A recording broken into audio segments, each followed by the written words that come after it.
주시는 하나님의 말씀은 여호수아 7장 1절에서 5절까지의 말씀입니다. 여호수아 7장 1절로 5절까지의 말씀 우리 다 같이 한 목소리로 봉독하시겠습니다. 이스라엘 자손들이 온전히 바친 물건으로 말미암아 범죄하였으니 이는 유다 지파 세라의 증손 삽디의 손자 갈미의 아들 아간이 온전히 바친 물건을 가졌음이라. 여호와께서 이스라엘 자손들에게 진노하시니라. 여호수아가 여리고에서 사람을 베델 동쪽 벤아웬 곁에 있는 아이로 보내며 그들에게 말하여 이르되 올라가서 그 땅을 정탐하라 하매 그 사람들이 올라가서 아이를 정탐하고 여호수아에게로 돌아와 그에게 이르되 백성을 다 올라가게 하지 말고 2-3천 명만 올라가서 아이를 치게 하소서. 그들은 소수이니 모든 백성을 그리로 보내어 수고롭게 하지 마소서 하므로 백성 중 3천 명쯤 그리로 올라갔다가 아이 사람 앞에서 도망하니 아이 사람이 그들을 36명쯤 쳐 죽이고 성문 앞에서부터 스바림까지 쫓아가 내려가는 비탈에서 쳤으므로 백성의 마음이 녹아 물같이 된지라. 아멘. 지난 6월 7일 이탈리아 로마에서 열린 2024년 여자 경보 유럽 선수권 대회가 있었습니다. 20km 결승전에 경기 막바지 1등, 2등은 이미 결승선을 통과한 상황이었습니다. 스페인의 가르시아 선수는 3위로 뛰어오고 있었습니다. 가르시아는 스스로 동메달을 확신합니다. 결승선을 5m쯤 앞두고 스페인 국기를 목에 두른 채 허공을 향해 주먹을 휘두르며 우승 세레머니를, 동메달을 땄다 이거죠. 기쁨의 감격의 세레머니를 펼치고 있었습니다. 그때 바로 뒤에서 가르시아를 쫓아오던 우크라이나의 올리아 노브스카가 빠른 속도로 그녀를 지나칩니다. 기쁨의 미소가 당혹감으로 바뀌고 방심하던 가르시아는 자신의 오른편으로 지나가던 올리아 선수를 추월하려고 만회하려고 열심히 달렸지만 끝내 4위로 결승선을 통과할 수밖에 없었습니다. 영국 가디언지는 가르시아의 얼굴이 공포에 질려 있었다라고 묘사합니다. 가르시아와 올리아 선수 모두 1시간 28분 48초를 기록했지만 결국은 우크라이나의 이 올리아 노브스카가 3등이 되어 동메달을 목에 걸게 되었습니다. 이 우크라이나 선수는 후에 수상 소감을 이렇게 밝혔는데요. 전쟁을 치르는 조국 우크라이나를 위해 꼭 메달을 따고 싶었다. 내가 레이스 마지막까지 힘을 낸 이유다 라고 밝혔습니다. 한편 스페인의 가르시아 선수는 이렇게 이야기했는데요. 너무나 실망스럽다. 내게 정신적인 회복을 할 시간이 필요할 것 같다.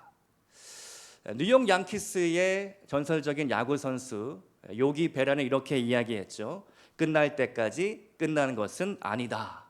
방심은 언제나 금물이라는 일입니다. 오늘 여호수아 8번째 시간인데요. 지난주에 살펴본 것처럼 난공불락의 견고한 성 여리고성이 무너졌습니다. 자, 이제 두 번째 전투인 아이성으로 들어가게 되는데요. 여리고성에 비하면 아주 작은 성이었습니다. 그래서 군사들이 말하기를 2-3천 명쯤만 올라가면 우리가 이길 수 있습니다. 그런데 결과는 참담한 패배였습니다. 그들이 방심한 것이죠. 36명의 전사자를 내고 말았습니다. 그리고 백성들의 마음이 물같이 녹아내렸습니다. 사실 이러한 표현은 지금까지 가나안 원주민들을 향해 쓰였던 마음이 물같이 녹았다, 정신을 잃었다, 그런 표현이었는데 지금 도리어 이스라엘 백성들의 마음이 물같이 녹아내리고 말았습니다. 여호수아는 화가 머리 꼭대기까지 올라갔습니다. 원통했죠. 하나님께 따지며 묻습니다. 하나님, 대체 우리가 패배한 이유가 무엇입니까? 그때 하나님이 말씀하십니다. 여호수아 7장 11절 말씀이죠.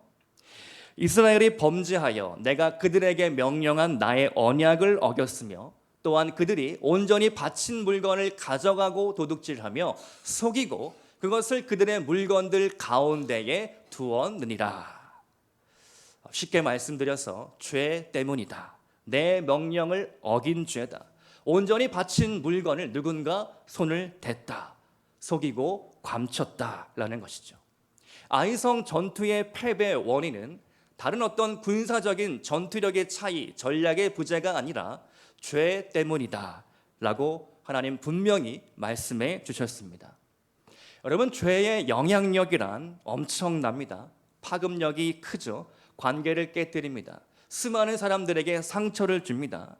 어떤 죄는 공동체와 국가를 흔들리게까지 합니다. 그러나 죄가 있어서 은혜가 있죠. 죄 있는 곳에 은혜가 더 크다. 로마서 5장 20절의 말씀. 그러나 죄가 많은 곳에 은혜가 더욱 넘치게 되었습니다. 여러분, 하나님은 죄인을 용서해 주시기를 기뻐하십니다. 예수님은 내가 의인이 아니라 죄인을 부르러 왔다라고 말씀하십니다. 뿐만 아니라 예수님은 이 땅에 사역하면서 의인보다 죄인과 어울리기를 기뻐하셨습니다. 예수님은 삭개오의 집에 들어가셨습니다. 삭개오는 누구나가 인정하는 매국노요, 죄인입니다. 그런데 그런 삭개오와 함께 밥을 먹습니다. 그리고 그를 용서해 주셨죠. 너도 아브라함의 자손이다. 너도 유대인이다. 그의 정체성과 그의 죄를 다 용서해 주시며 품어 주셨습니다. 한 번은 사람들이 간음하다 현장에서 적발된 여인을 돌로 쳐 죽이려 했습니다. 그 자리에 주님이 나타나셔서 이렇게 말씀하셨죠. 너희 중에 죄 없는 자가 먼저 돌로 쳐라.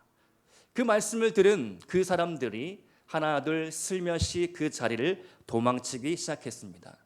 왜 그랬겠습니까? 자신 안에 똑같은 간음의 죄, 음란함의 문제, 그러한 탐심과 그 방탕함의 죄의 소원이 있다는 것을 깨닫기 시작했기 때문입니다. 그 죄가 내 죄다.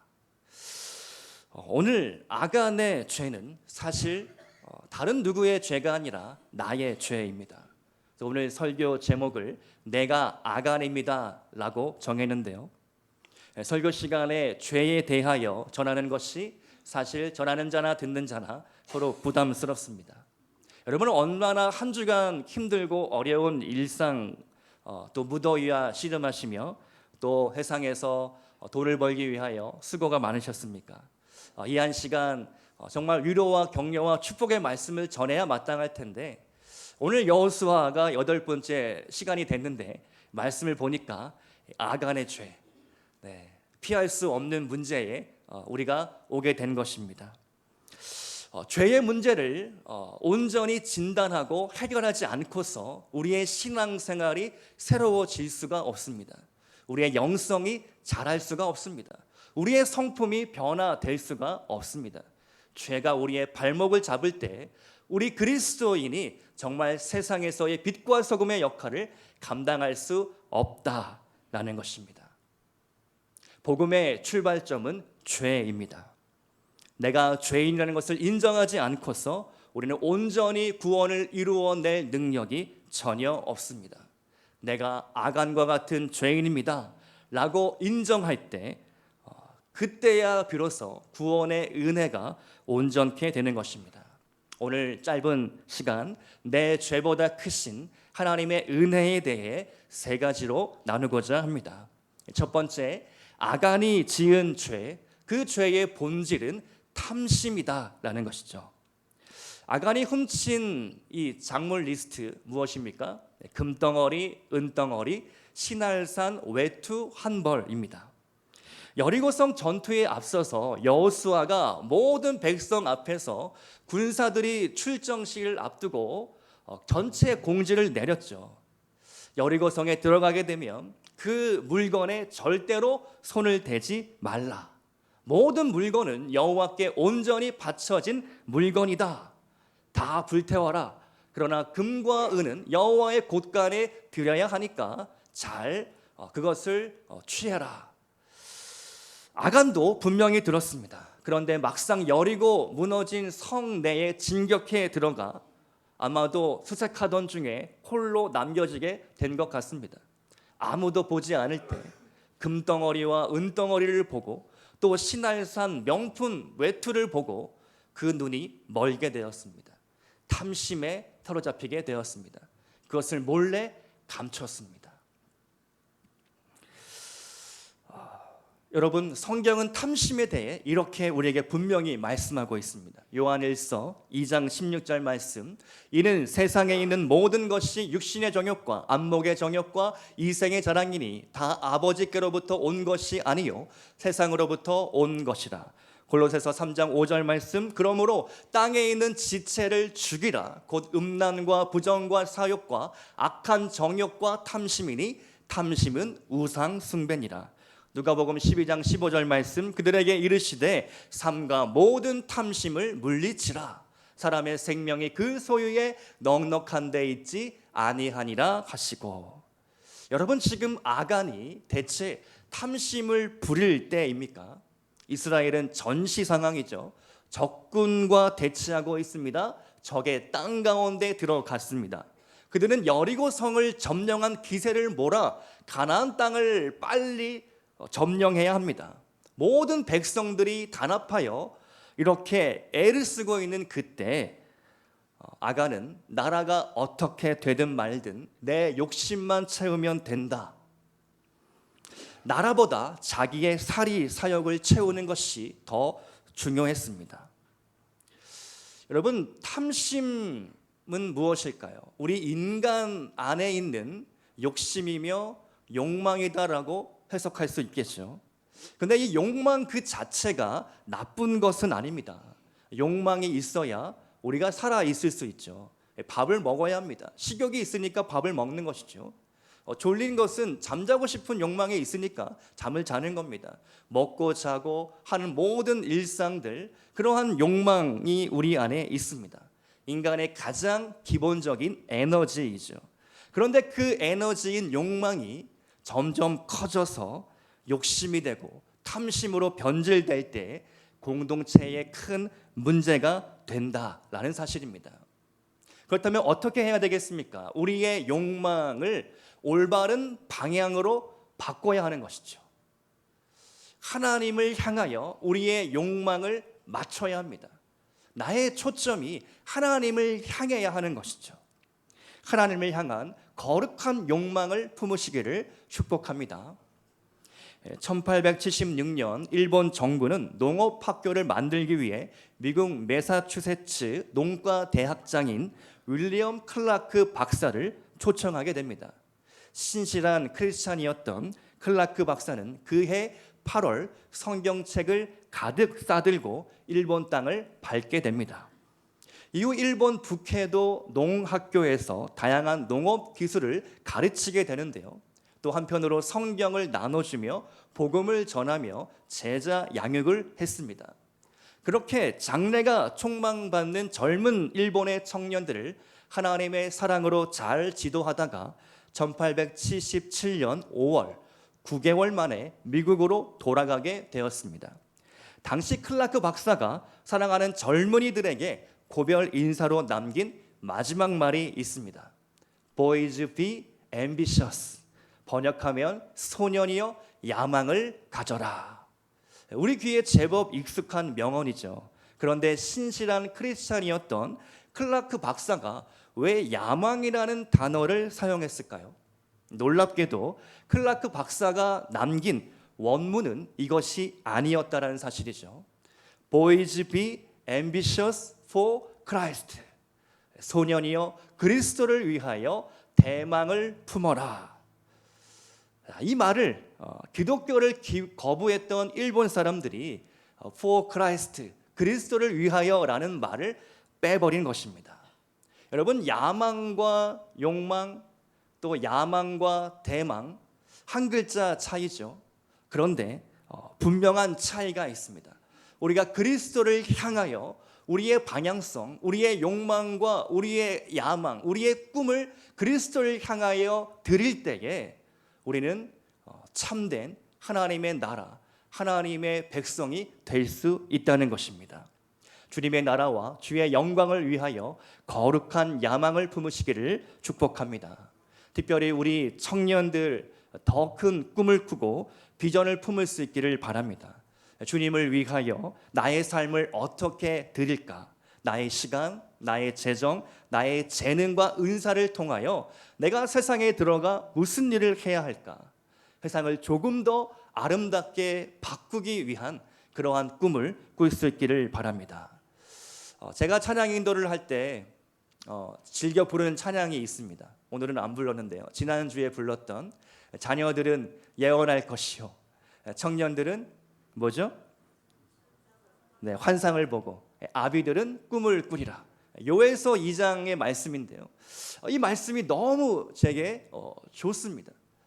정말 우리 잠실 빛나의 수많은 다음 세대 우리의 꿈나무 자녀들이 정말 거룩한 환상과 꿈을 꾸고 예언을 하며 통찰력을 가지고 성령의 인사이트를 가지고 세상의 각계각층에 들어가 영적인 리더가 되는 환상을 저는 보는 것이죠. 여러분, 기도로 우리가 그 환상과 꿈을, 비전을 함께 품을 수 있기를 바랍니다. 누구든지 그리스도 예수 안에 있으면 새로운 피조물이라. 이전 것은 지나갔으니 보라, 새 것이 되었도다. 새로운 꿈과 새로운 야망을 하나님 앞에 드릴 수 있기를 주님의 이름으로 축복합니다. 두 번째, 죄는 빛 가운데 드러날 때 그 영향력이 소멸된다라는 것입니다.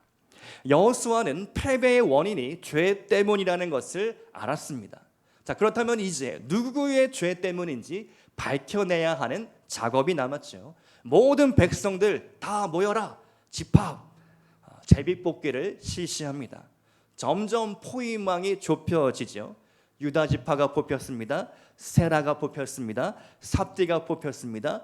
갈미가 뽑혔습니다. 결국 아간을 향한 제비뽑기가 되고 말았습니다.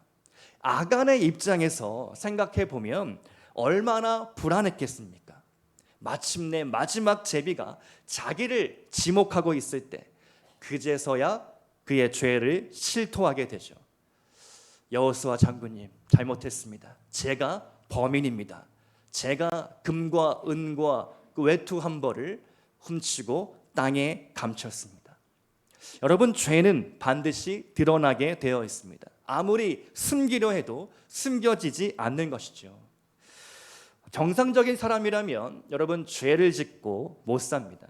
도둑질한 사람은 불안에 떨어도 도둑 맞은 사람은 두 다리 쭉 뻗고 자는 법이죠. 만일 여러분이 아간이라면 이게 얼마나 불안하고 초조한 일입니까? 장막 땅 깊이 감췄죠. 누군가 바깥에 지나가기라도 하면 바람이 휙 불어서 장막이 막 펄럭거리기만 해도 아마 가슴이 철렁했을 겁니다. 누군가 우리 집에 방문하면 그것도 너무나 떨리는 일이었을 것입니다. 그런데 마침내 죄가 빛 가운데 드러날 때 그 모든 영향력이 소멸되고 죄의 묶임으로부터 자유케 될 수 있다라는 것이죠. 저는 대학교 3학년 때 제자 훈련을 받게 되었습니다. 제가 서울 대학생 예수제자훈련학교 25기를 수료했는데요. 25기, 여기도 기스 문화라는 것이 있어서 선배들이 막 기라성 같은 선배들이 많이 있었습니다. 제가 제자훈련에 들어간다고 하니까 선배들이 연락이 오고 찾아와서 격려해 주었습니다. 어떤 선배는 밥을 사주고, 어떤 선배는 돈이 많이 드니까 재정을 주고, 또 어떤 선배는 묵상 노트 같은 것들을 사주었습니다. 그러면서 자기들의 경험담을 이야기해 주는데, 제자훈련학교에 들어가면 치유 기간, 소위 힐링 기간이라고 하는데요. 치유 기간이라는 것이 있는데 그때에 너무 좋은 시간이 될 거니까 기도로 잘 준비해라, 그렇게 이야기해 주었습니다. 몇 주가 흐른 뒤에 드디어 그 선배들이 이야기한 치유 기간이 되었습니다. 오전에 강의를 잘 들은 후에 오후 시간에 아주 특별한 시간이 있다는 것입니다. 간사님과 1대1로 기도 받는 시간이라는 것이죠. 그런데 그때 준비해야 할 일이 있다. 지금까지 살면서 유년 시절 동안 가정에서 부모로부터 받은 상처와 아픔과 어려움, 또 상처, 또 지은 죄들을 다 고백해야 한다라는 것입니다. 아니 이게 무슨 천주교의 고해성사도 아니고 뭔가 이단스럽다, 뭔가 이상하다는 생각이 들었습니다. 그런데 한편으로 성경적인 근거를 말씀해 주셨는데요. 야고보서 5장 16절의 말씀입니다. 그러므로 너희 죄를 서로 고백하며 병이 낫기를 위하여 서로 기도하라. 의인의 간구는 역사하는 힘이 큼이니라. 그 외에도 거룩함에 대한 죄의 문제에 대한 여러 가지 많은 강의들을 듣게 되었습니다. 기도하면서 그 시간을 준비를 하는데 모든 훈련생들의 얼굴빛이 어둡게 되었습니다. 아주 분위기가 무겁게 가라앉는 것이죠. 자기들의 과거와 상처를 떠올리는 일들이 너무 힘든 일이죠. 고통스럽습니다. 저 또한 깊은 고민에 빠져들게 되었습니다. 이것을 대충 넘어가고 싶지는 않은데 또 내 죄를 낱낱이 고백해야 한다? 너무 부끄러운 것이죠. 왜 이런 시간이 있는 걸까? 괜히 훈련받는다고 들어왔다. 선배들은 왜 이런 얘기는 나에게 해주지 않았을까? 잠깐이지만 수많은 후회가 밀려왔습니다. 그러다 결국 간사님과의 1대1로 만나는 기도받는 시간이 되었습니다. 순서에 따라서 그 비밀의 방에 들어가게 되었습니다. 간사님이 먼저 부드럽게 말씀해 주셨습니다. 왜 이런 시간이 필요한지, 또 지금 나누는 모든 대화와 기도 결코 그 누구에게도 알리지 않는다. 무덤까지 간다. 나도 너무 많은 훈련생들이 있기 때문에 기억하지 못한다. 오직 하나님만 이 자리에서 들어주시고 오늘 이 문제로부터 완전히 자유케 해주실 것이다. 죄의 문제는 빛 가운데에 드러나게 될 때 그 영향력이 소멸된다. 사탄의 권세가 깨어지고 모든 매임과 묶임으로부터 자유케 될 것이다 라는 것이죠. 그래서 저는 담담히 저의 과거와 유년 시절로부터 시작하여 꽁꽁 감추어 두었던 열등감의 문제, 낮은 자존감의 문제, 군대에서 겪었던 외로움, 그때까지 지은 모든 죄들을 다 쏟아내고 고백했습니다. 정말 그 순간 무언가 제 안에서부터 마음 깊은 곳으로부터 끊어지는 경험을 했습니다. 내면 깊은 곳에서 저를 지금까지 묶고 있었던 사슬과 같은, 죄의 사슬과 같은 그런 것들이 끊어지는, 억눌렸던 마음들이 다 풀어지는, 또 저의 우울함 정서들이 다 자유케 되는 그런 경험을 했습니다. 그렇게 기도를 받고 숙소로 돌아가는데요. 지금도 생생합니다. 얼마나 기쁘고 행복한지 막 점프를 뛰는데 막 하늘까지 올라갈 것 같고 10년 묵은 채증이 다 내려가는 기분이었습니다. 그렇게 홀가분할 수가 없더라고요. 지금까지 그 누구에게도 말 못했던 그런 문제들, 그것을 간사님 한 분에게만 나누는 것이죠. 또 그 간사님은 그것을 기억하지도 않고 나는 다 잊겠다. 하나님이 들어주셨고 간사님이 들어주셨고 죄를 빛 가운데 드러내니까 그렇게 자유할 수가 없는 것입니다. 어떻게 말로 다 표현할 수가 없습니다. 물론 단 한 번의 죄 고백과 치유와 기도로 모든 문제가 해결되는 것은 아니죠. 그때의 경험을 바탕으로 이제는 내가 앞으로 어떻게 죄의 문제를 다뤄야 할지, 상처의 문제를 어떻게 해결해 나가야 할지 큰 도움을 받았습니다. 어떤 죄는 신뢰할 수 있는 영적인 리더에게 나누고 기도 부탁하는 것만으로 큰 영적 전쟁이 된다는 것입니다. 주의할 점은 상호 신뢰할 수 있는 그러한 리더에게 나눠야 한다는 것입니다. 사랑하는 성도 여러분, 오늘 설교는 정말 기도하는 마음으로 제가 나누고 있습니다. 여러분 마음 안에 있는 죄의 뿌리와 죄의 문제를 결코 가볍게 여기지 마시기를 바랍니다. 방치하지 마시기 바랍니다. 이 죄의 문제를 다루지 않고 우리는 결코 온전한 예배자가 될 수 없습니다. 우리 교회의 표어 예배로 부응하는 교회가 되기 위하여 몸부림치고 우리가 나아가고 있는데요. 우리 개인 하나하나 나 한 사람쯤이야가 아니라 여러분 한 명이 너무나 소중합니다. 나의 죄의 문제, 이것을 방치하지 않고 정말 진짜 예배자, 하나님의 영과 진리로 나아가 거룩하신 하나님의 얼굴을 구하며 겸손히 회개하며 기도하며 나아갈 때 우리의 예배가 달라질 줄로 믿습니다. 우리 예배의 공동체, 우리 공동체의 예배가 달라질 줄로 믿습니다. 내 안에 숨은 죄가 있을 때 하나님은 결코 그 예배를 기뻐받지 않으십니다. 복음은 죄인을 환영합니다. 복음은 자유케 하는 은혜의 용서가 있습니다. 그 주님 앞에 더욱더 거룩함을 사모하며 나아갈 수 있기를 바랍니다. 우리 교회는 기독교 대한성결교회에 소속된 교회입니다. 이름처럼 성결함을 추구하는 교회입니다. 교단원법 제6조 2항에 따르면 성결은 성령 세례라고 정의합니다. 하나님 앞에 여러분의 죄를 낱낱이 고백함으로써 진정한 성령 체험을 할 수 있기를 주님의 이름으로 축복합니다.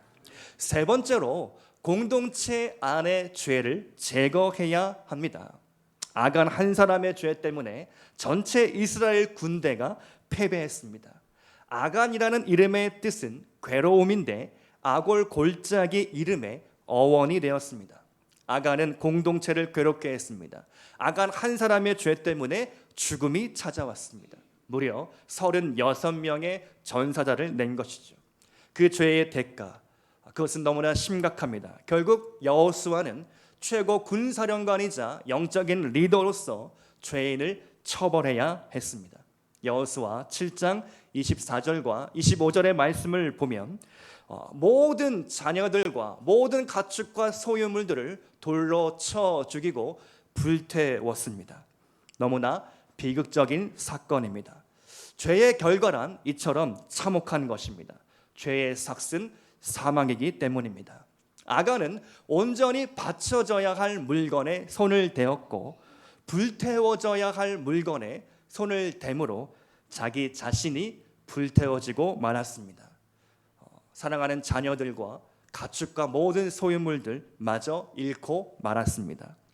자, 그런데 여기 놀라운 점이 한 가지 있습니다. 여러분, 여리고 성 안에 진격해 들어간 이스라엘의 군사는 몇 명 될까요?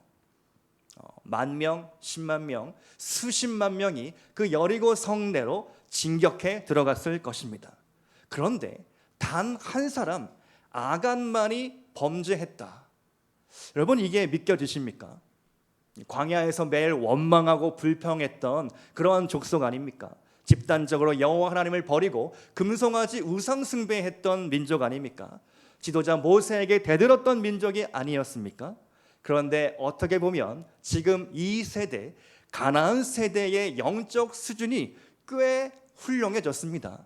높아졌습니다. 수십만 명 중에 겨우 한 사람 아간이 일탈했다. 물건 몇 개 훔쳤다. 자, 우리 별거 아니니까 눈 감아주자. 우리가 그 아간의 부모님도 알고 할아버지도 알고 그 조상도 아는데 아간의 얼굴을 봐서라도 이번 한 번만 용서해 주자. 충분히 이럴 수 있습니다. 그런데 하나님은 아니었습니다. 지금 이스라엘 백성이 더 거룩해져야 합니다. 더 성결해져야 합니다. 가나안 땅의 악하고 음란한 문화를 완전히 제거해야 합니다. 왜 그렇습니까? 이 전쟁은 그저 혈과 육의 싸움이 아니라 영적 전쟁이기 때문입니다. 타락하고 음란한 가나안 문화와 벌이는 거룩한 전쟁, 성전이기 때문입니다. 그러므로 단 한 사람의 죄라도 하나님은 용서하실 수 없었습니다. 그 사람의 죄가 공동체의 앞길을 가로막았기 때문입니다. 1907년 평양 대부흥운동은 오늘날 한국 교회가 존재하게 된 결정적인 사건이죠. 부흥운동의 주역 가운데 한 사람이 길선주 장로님입니다. 1903년부터 이미 한국 땅에는 부흥의 분위기가 무르익기 시작했습니다. 선교사님들은 이 부흥의 불길이 전국적으로 퍼져나가게 하기 위해 해마다 연초에 특별 집회를 갖기로 작정했습니다. 이 계획에 따라 평양에서도 신년 특별 집회가 열렸습니다. 집회 장소는 평양 장대현 교회였습니다. 무려 1,500여 명이 운집했습니다. 일주일 동안 열심히 기도했는데 아무런 역사가 나타나지 않고 있었습니다.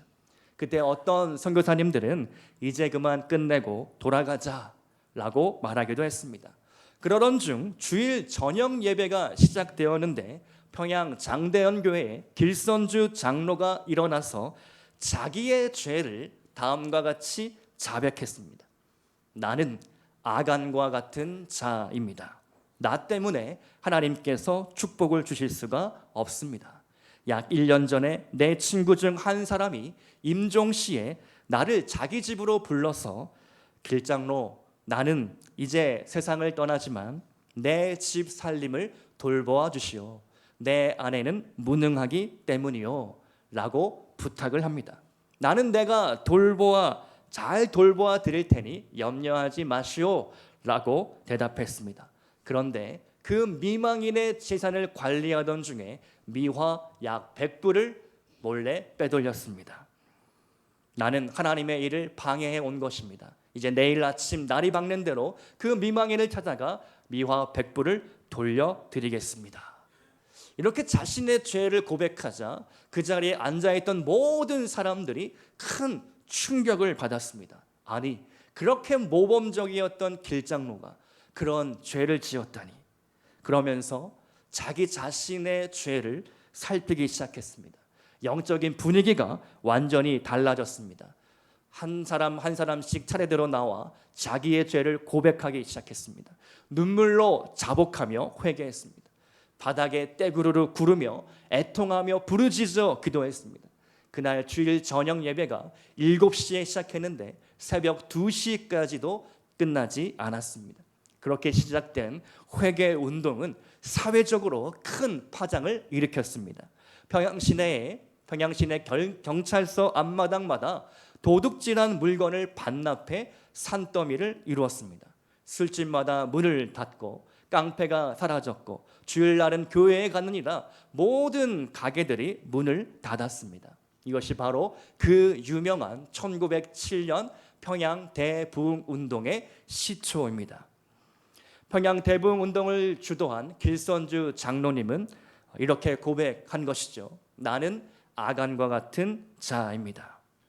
길장로님의 후임으로 평양 장대현 교회에 부임한 주기철 목사님은 이렇게 고백합니다. 이놈은 주님이 차지해야 할 자리를 대신 차지하고 있습니다.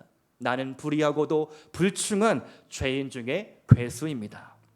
오늘날 제2의 길선주 장로님은 어디에 있습니까? 제2의 주기철 목사님은 어디에 있습니까? 바로 여기에 앉아있는 저와 여러분이 그러한 회개의 사람, 성결한 영적 리더가 되기를 소망합니다. 오늘 말씀의 결론입니다. 여호와 하나님께서 이렇게 회개를 촉구하고 계십니다. 여호수아 7장 13절의 말씀, 너는 일어나서 백성을 거룩하게 하여 이르기를 너희는 내일을 위하여 스스로 거룩하게 하라. 아멘. 하나님이 쓰시는 사람은 거룩한 사람입니다. 하나님이 쓰시는 공동체는 거룩한 공동체입니다. 그렇다면 우리가 해야 할 일은 오직 하나, 회개하여 거룩함을 회복하는 것입니다. 거룩한 백성, 거룩한 공동체에게는 내일이 있습니다. 미래가 있습니다. 내 죄보다 하나님의 은혜가 더 큽니다. 내 상처보다 하나님의 사랑이 더 큽니다.